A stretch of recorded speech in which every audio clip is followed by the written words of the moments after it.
Welcome to Motivational Humanity. You are not alone. There's a particular kind of loneliness that doesn't come from being alone. It comes from sitting in the same room as someone you love, someone you've maybe loved for decades, and feeling nothing but a wall of cold air between you. No yelling, no names being called, just a silence. A silence so thick and deliberate that you could almost reach out and touch it. And somehow that hurts more than any words ever could.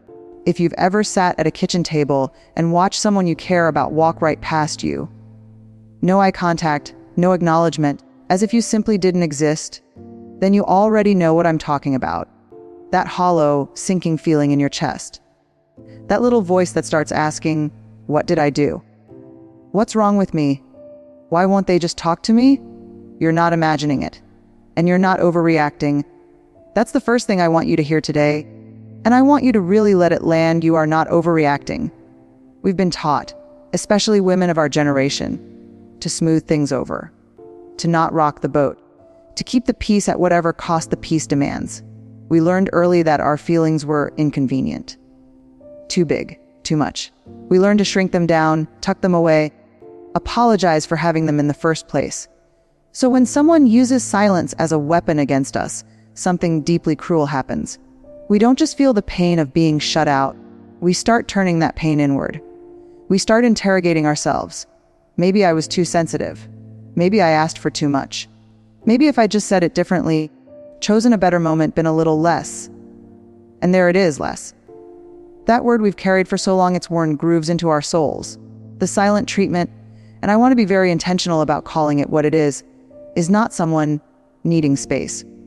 It is not someone being too hurt to talk right now. Those are real things, and they look different. Real emotional withdrawal says, I need a little time, but I'm not going anywhere. The silent treatment says nothing, on purpose. Because the goal isn't healing, the goal is control. I remember a woman, I'll call her Margaret, though she's a composite of so many conversations I've sat inside, who told me she had spent 31 years in a marriage where anytime she voiced a need or a concern, or even a quiet difference of opinion, the response was days of complete emotional lockdown. Her husband wouldn't speak to her, wouldn't look at her, would answer questions from the children, but act as though Margaret had simply ceased to exist. She told me, after a while, I stopped bringing things up. I stopped having opinions. It was just easier. And then she paused and she looked at her hands and she said something that has never left me, but I think I disappeared somewhere in all that quiet. Do you feel that? Because I do. That word disappeared, not dramatically, not all at once, but slowly. The way a candle doesn't blow out in a storm, but gutters, and finally goes dark in the stillness. Here's what the research tells us, and here's what lived experience confirms with even more certainty. Being on the receiving end of prolonged silence from someone who matters to you activates the exact same neural pathways as physical pain. Your brain doesn't distinguish between a wound you can see and one you can't. The hurt is real. The damage is real. The confusion, that maddening, disorienting confusion of not knowing what you did, or when it will end, or what it will take to make it stop. That is a kind of psychological weight that accumulates over time. And here's the part that breaks my heart just a little every time I say it. Most women I've spoken with, women who've lived inside this dynamic for years, don't call it abuse. They call it their relationship. They call it just the way he is. They call it something I must have caused. They have carried this weight so long and so quietly that it has started to feel like their own. So before we go any further, before we talk about where this comes from, what it does to you over time, and what healing actually looks like, I need to ask you something. Not as a psychologist, not as an expert. As someone who understands what it costs a woman to keep showing up, keep reaching out, keep hoping in the face of deliberate silence. When is the last time someone made you feel like you were worth speaking to? Sit with that for a moment, because everything else we explore together starts right there. In that question, and in whatever feeling just moved through your chest when you read it. You haven't disappeared. You're still here, and that matters more than you know. Let's talk about what's actually going on. Because one of the cruelest things about the silent treatment is that it leaves you with no information and all the feelings. There's nothing to respond to, Nothing to defend yourself against. Nothing to fix. Just this vast, echoing emptiness where a relationship used to breathe, and your mind, desperate for resolution, starts filling that emptiness with the worst possible explanations. That's not weakness. That's neuroscience. Your brain is wired for connection. Deeply, fundamentally, at a survival level wired for it. Social belonging isn't a luxury your nervous system enjoys. It's something your nervous system requires. So when connection is suddenly, deliberately withdrawn by someone whose presence matters to you, your brain goes into a kind of quiet panic. It starts scanning, searching, replaying conversations, looking for the moment things went wrong, cataloging your own behavior for evidence of whatever crime you must have committed. And while your brain is doing all of that exhausting, fruitless detective work, the other person is simply waiting. Watching, in control. That's the architecture of it. And once you see it clearly, it changes everything. The silent treatment isn't born from strength. I want you to really absorb that, because the person delivering it often carries themselves with such cold composure that it feels like strength. It feels like they have something you don't, some emotional fortress you can't penetrate, some discipline you haven't earned. But here's the unspoken truth underneath all that composed silence. It's a strategy used by people who don't have the emotional tools or the willingness to engage with conflict directly. That's it. That's the whole architecture.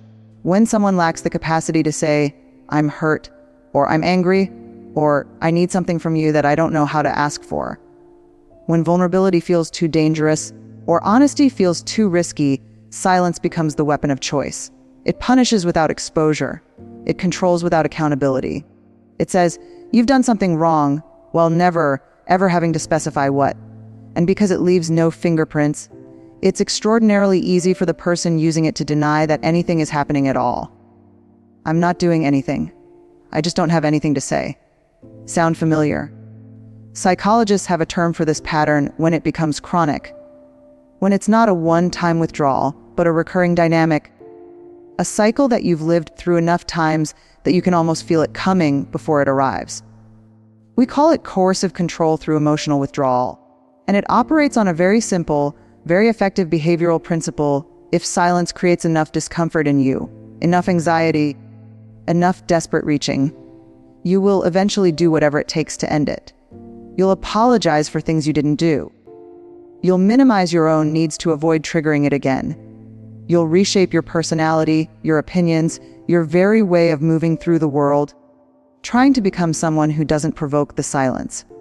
And the terrible irony, the part that keeps women trapped in this for years, sometimes for entire lifetimes, is that it works, not because you're weak, but because you're human, because you love the person, because you remember who they were before the silence became a habit, because leaving feels impossible and staying feels like slowly handing yourself over, piece by piece, until you're not entirely sure who's left. Margaret, remember her, told me she used to rehearse conversations in her head before she had them.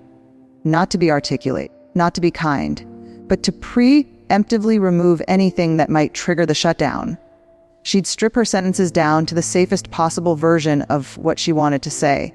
And she told me, by the time I actually spoke, I'd already said so much less than what I meant that I might as well have said nothing. She was doing to herself what he had trained her to do. Silencing herself before he could. That's the long game damage of this. Not just what it does to you in the moment, but what it teaches you to do to yourself. Now, I also want to hold some complexity here, because life is complicated and human beings rarely fit neatly into categories. Not every instance of quiet is weaponized. Not every person who pulls away is doing it deliberately. Some people, many people actually, grew up in homes where emotional conversation was simply never modeled, where feelings were dangerous or inconvenient or just not discussed, where the adults around them dealt with conflict by going quiet, and so that's the only language they learned. They're not calculating the damage they're causing. They genuinely don't have another vocabulary. That doesn't make it hurt less, but it does change what healing might look like. There's a meaningful difference between a partner who withdraws but is willing, truly willing, not performatively willing, to learn a different way of engaging, and one who uses silence consciously, repeatedly as leverage, One situation holds the possibility of genuine change. The other is a different conversation entirely, and we'll get there. But the reason I make that distinction now is because I've watched women spend enormous amounts of their emotional energy trying to determine which category their person falls into. Parsing every silence for intent. Wondering, is he hurting or is he punishing me? And I want to gently say that question, while understandable, can become its own trap. Because in either case, your pain is legitimate, your need for connection is legitimate, and your right to say, "This isn't working for me," doesn't depend on the other person's intentions. Your experience doesn't require their diagnosis. Here's something else I want to name, because it lives in the room even when we don't say it out loud. Many women in this age group, and I say this with deep tenderness, not judgment, have spent so many years being the emotional caretaker of everyone around them that they've lost the habit of asking, "What about what I need?" The children needed them. The parents needed them. The marriage needed them. The friendships, the community, the workplace, all of it flowing through them like they were the river that kept everything else alive. And somewhere in all of that giving, the question of their own emotional needs became almost impolite, self-indulgent even. So when someone treats them with silence, when they're met with emotional unavailability from someone who should be their sanctuary, they don't always reach for outrage. They reach for self-blame, because self-blame, as painful as it is, at least gives the illusion of control. If I caused it, then I can fix it. If it's about me, then the solution is in my hands. But sometimes the silence has nothing to do with you at all. Sometimes it's the other person's wound, their limitation, their unprocessed history, wearing your name, and you've been carrying their weight long enough. So now we arrive at the part that matters most. Not the understanding, as important as that is. Not the naming, the diagnosing, the finally seeing the pattern for what it is. All of that is necessary, but it's not the destination. The destination is you. The version of you that exists on the other side of this. The woman who has carried this weight long enough that she's forgotten what it feels like to set it down. This is where we talk about that. But I want to start healing in a place you might not expect. I don't want to start with strategies or boundaries or communication techniques. Those things matter, and we'll get there. But if we start there, we skip something essential. Something that has to come first. We need to start with grief. Because here's what nobody tells you about recovering from years of emotional withdrawal. Years of being silenced, dismissed, made to feel like your presence was something to be tolerated rather than treasured. There is grief in that recovery. Real, legitimate, sometimes overwhelming grief. Not just for what was done to you, but for the years. For the version of yourself you set aside trying to keep the peace. For the conversations you never got to have. For the intimacy that should have been there and wasn't. For the younger version of you who deserved so much better and didn't yet know it. She deserves to be mourned. That woman, the one who kept trying, kept reaching, kept making herself smaller, she wasn't foolish. She was faithful. She loved with everything she had. And part of healing is honoring that, rather than rushing past it towards something that looks more like progress. So if you've been feeling a sadness lately that you can't quite name, a heaviness that doesn't lift even on the good days, please know that it might not be weakness or depression or ingratitude. It might be grief doing exactly what grief is supposed to do, moving through you, asking to be felt. Let it. The next thing I want to talk about is something I call reclaiming your voice. And I mean that both literally and in every deeper sense of the phrase. One of the lasting effects of living with prolonged silence as punishment is that it trains you to distrust your own words. You start second guessing everything you want to say before you say it. You edit yourself constantly, not for clarity, not for kindness, but for safety. You become your own censor. And over time, that internal censorship becomes so automatic, so seamlessly woven into how you operate, that you stop noticing you're doing it. You just stop saying things, stop asking for things, stop expecting things. And that silence, the one you've absorbed into yourself, becomes the loneliest place of all. Because it's not imposed from the outside anymore. It lives inside you now, in the pause before you speak, in the words you swallow instead of offering, in the quiet whispers of self doubt that sounds suspiciously like someone else's voice. Reclaiming your voice doesn't mean becoming loud. It doesn't mean confrontation for its own sake, or suddenly saying every unfiltered thing that passes through your mind. It means something quieter and more profound than that. It means deciding that what you think matters, what you feel matters, what you need matters. Not because someone gave you permission to believe that, but because it was always true, and it's time to stop waiting for someone else to confirm it. Here's a practice I've offered to women walking this road, and I offer it to you now. Find a place. It doesn't need to be grand or ceremonial, just somewhere that feels like yours. A corner of your bedroom, a chair by a window, a spot in a garden where the light hits in a way that makes you feel, just for a moment, like the world is on your side. Your sanctuary small, maybe, but yours. And in that place, start the habit of asking yourself 3 questions. Not once, regularly. Like tending something you want to keep alive. What am I actually feeling right now? Not what I think I should be feeling, but what is genuinely moving through me? What do I need today? Not what does everyone else need from me, but what does this woman, this particular soul, need in order to feel a little more like herself? What is one true thing I haven't let myself say out loud yet? You don't have to answer them perfectly. You don't have to do anything with the answers immediately. But the act of asking, of turning toward yourself with genuine curiosity instead of constant criticism, that is the beginning of something. That is the first quiet thread of coming home to yourself. Now let's talk about the practical terrain. Because healing isn't only interior work. Eventually it meets the real world and the real people in it. If you are still in a relationship where the silent treatment is a recurring dynamic, the most important thing I can tell you is this: you cannot love someone out of a pattern they aren't willing to examine. Love is not a cure for avoidance. Patience is not a cure for emotional immaturity. Devotion, and Lord knows many of you have given it in amounts that should have moved mountains, is not enough if the other person isn't willing to meet you halfway across the distance they created. That's not a failure of your love. That's just the truth of how change actually works. What can make a difference? When someone is genuinely willing, not just temporarily apologetic, is honest, structured conversation. Not in the heat of the silence, when the wound is fresh and the walls are up, but in a neutral moment, a calm moment, when you can say something like, "When you go silent after we disagree, I feel cut off and frightened, and I need us to find a different way through conflict together." Notice what that sentence does. It doesn't attack. It doesn't diagnose. It speaks from your experience. I feel I need, without making the other person solely responsible for all the meaning and all the healing. It opens a door instead of kicking one in.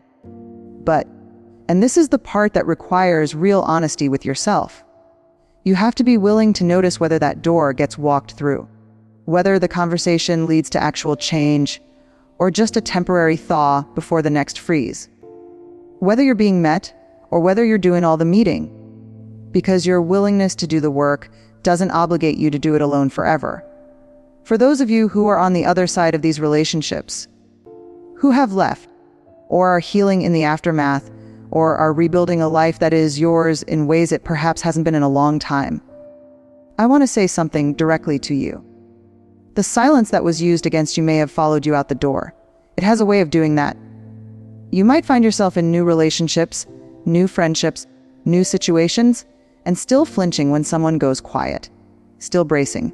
Still doing that exhausting internal calculation: what did I do? What do I need to fix? How do I make this okay? That's not a character flaw. That's a nervous system that learned to stay ready. And it can unlearn. Not overnight, not without patience and probably some real support, but it can. The weight we carry from years of emotional punishment doesn't dissolve the moment we walk away from its source. It travels with us for a while, tucked into the body, stored in the muscles and the instincts and the reflexes that kept us safe when safe was hard to find. Healing means slowly, gently, teaching that nervous system a new story. The story that says silence is no longer a threat. Quiet can be peaceful again. A pause in conversation doesn't mean abandonment. Someone not responding immediately doesn't mean you've become invisible. You are not invisible. You never were. There's a particular kind of courage, and I don't use that word lightly, in deciding after years of shrinking to take up space again, to speak when you have something to say, to ask for what you need without preemptively apologizing for needing it, to exist fully and without apology in your own life. It doesn't announce itself dramatically. It doesn't arrive all at once. It comes in small moments. The day you say something honest in a conversation and don't immediately backpedal. The day you feel a need and name it, even if only to yourself. The day you sit in your sanctuary in the light and realize the quiet around you feels like peace instead of punishment. Those moments are everything. They are the unspoken truths of your recovery, surfacing one by one, reminding you of who you were before the silence convinced you to become someone easier to ignore. She's still there. A little tired, maybe, but still there. And she has so much left to say. There's a moment that doesn't get talked about enough. Not the moment you recognize the pattern. Not the moment you finally name what's been happening to you, or the moment you decide something has to change. Those moments matter deeply, but there's another one, quieter and perhaps more significant than all of them. It's the moment you realize you're not waiting anymore. Not waiting for an apology that may never come. Not waiting for the other person to finally understand what they put you through.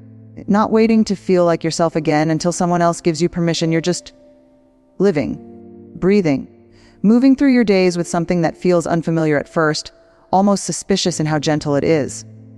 Peace. Not the performed peace of someone who has suppressed everything too deep to feel it anymore. Not the brittle, held breath quiet of someone waiting for the next silence to fall. But real peace. The kind that has some texture to it, some earned wisdom, some sorrow that has been felt fully enough that it no longer runs the show. That moment is available to you. I need you to know that. Not as a platitude, not as a well-meaning promise I can't keep, but as something I have witnessed again and again in women who once sat exactly where you might be sitting right now, certain that the version of themselves they'd lost was simply gone for good. She wasn't gone. She was waiting. And so are you. Let's talk about what life actually looks like on the other side, because I think we do people a disservice when we make healing sound like a destination you arrive at cleanly, luggage unpacked, wound fully closed. It's not like that, and pretending it is sets you up to feel like you're failing when the grief surfaces again on a Tuesday afternoon for no particular reason. When a song comes on and suddenly you're back in that kitchen, in that silence, feeling 14 inches tall. When someone you love goes quiet for an afternoon and your heart does that old familiar lurch before your mind can catch up and remind you this is different. You are different. You are safe. Healing is not linear. Healing is not clean. Healing sometimes looks like 2 steps forward and 1 step sideways into a feeling you thought you were done with. And that's not failure. That's just the honest, unglamorous, deeply human reality of putting yourself back together after you've spent years coming apart in slow motion. What changes, what genuinely, fundamentally changes, is not that the hard feelings stop visiting. It's that you stop being afraid of them. You develop a relationship with your own emotional life that is less like being swept away and more like being a woman standing on a shore, watching the waves come in. They still come. But you're not drowning in them anymore. You know they'll recede. You know you'll still be standing when they do. That is a kind of strength that cannot be given to you. It can only be grown. And it grows almost always through exactly the kind of pain you've already survived. Something remarkable tends to happen when women in this season of life, women who have spent decades prioritizing everyone else's emotional comfort over their own, begin to genuinely heal from patterns of emotional abuse or neglect. They become, in the most beautiful and unexpected way, more themselves than they've ever been. Not harder. Not closed off or armored or permanently suspicious of love, but more distilled. Like everything that was added on top of them. The people-pleasing, the self-erasure, the constant monitoring of other people's moods starts to fall away, and what's underneath is someone with opinions and preferences and a particular way of laughing and things she's genuinely curious about, and a voice that, when she finally lets it speak at full volume, turns out to be extraordinary. That woman was always there. She just got very quiet for a very long time. And there is something I find endlessly moving about a woman in her 50s, 60s, 70s, A woman who the world might casually assume is past her most interesting chapters, discovering that she is, in fact, just now arriving at the most honest and fully inhabited version of herself. That the life she gets to build from here, even if it looks nothing like what she planned, is hers in a way that perhaps nothing has been before. That is not a consolation prize. That is the whole point. I want to speak for a moment to the relationships in your life going forward. Because healing from the silent treatment isn't just about the relationship where it happened. It reshapes how you show up everywhere, in friendships, in family, in whatever new love might find its way to you. If that's something you want, you will start to notice something shifting in what you're willing to accept. Not in a rigid, rule-bound way, but organically, almost instinctively. Conversations that once felt normal. People talking over you, dismissing your perspective, going cold when you assert a boundary, will start to feel wrong in your body before your mind has even finished processing them. Your nervous system, the one that spent so long on high alert, recalibrates. It starts recognizing safety. And equally, it starts recognizing its absence. Trust that. Please trust that. One of the lasting gifts of doing this inner work is that you stop overriding your own instincts to keep other people comfortable. You stop talking yourself out of what you felt in a moment because someone else's version of events was more confident than yours. You start saying, quietly but firmly, I know what I experienced. That is not a small thing. That is, for many of us, a revolution. Now, and I want to be honest with you here, because you deserve honesty more than you deserve comfort. Not every story ends with reconciliation. Not every relationship survives the excavation of these patterns. Some do, beautifully, when both people are willing to do the difficult, humbling work of learning to reach for each other differently. But some don't. And if yours is one that didn't, or one that you've had to walk away from, or one where walking away is something you're still gathering the courage to consider, I want to say this as gently and as directly as I know how leaving is not giving up. Leaving, sometimes, is the most profound act of self-respect a person can perform. It says, I believe I deserve to be spoken to. I believe my presence should be acknowledged. I believe that love, real love, does not use silence as a weapon and then ask me to call it normal. That belief is not selfishness. That belief is sanity. And it took you a long time to get there, and it cost you things that can't be returned, and that deserves to be honored, not rushed past, not minimized, not traded in too quickly for the next chapter before this one has been properly closed. Take the time you need, mourn what needs mourning, and then, when you're ready, in your own time, on your own terms, turn toward the life that's waiting. There's a practice I want to leave you with. Not a technique, not a formula, just an invitation. Write a letter. Not to send, just to write. Address it to the silence itself if you want, or to the version of yourself who lived inside it for so long, or to the woman you're becoming. Let it be honest and ugly and unedited and everything you never got to say out loud. Let it contain the anger and the grief and the tenderness and the confusion, all of it without performing any of it for an audience. Then, when you're done, read it back to yourself. Not to analyze it, not to fix it, but to witness yourself. To let the experience of being fully seen, even if only by your own eyes, remind you that your story is real, your pain was real, and the resilience you've shown, even on the days it felt like anything but resilience, has been extraordinary. You have been showing up through years of silence in a world that didn't always make space for your voice. And you are still here. Still reaching toward connection, still willing to understand, still open enough to sit with something like this and let it move you. That is not nothing. That is, in fact, almost everything. I want to leave you with this. Somewhere, right now, there is a version of your life where the quiet around you is the good kind. Where silence, when it comes, feels like a sanctuary. A place to breathe, to think, to simply be, rather than a punishment. Where the people in your life reach toward you when things get hard instead of turning away. Where your needs are not an inconvenience, but an invitation. Where you wake up in the morning and the first voice you hear, the one inside your own chest, is kind to you. That life is not a fantasy, it's a direction, and every small act of reclaiming yourself, every honest word spoken, every need acknowledged, every time you choose your own truth over someone else's comfortable silence, moves you closer to it. You have carried the weight of unspoken things for long enough. It's time to set it down. It's time to speak.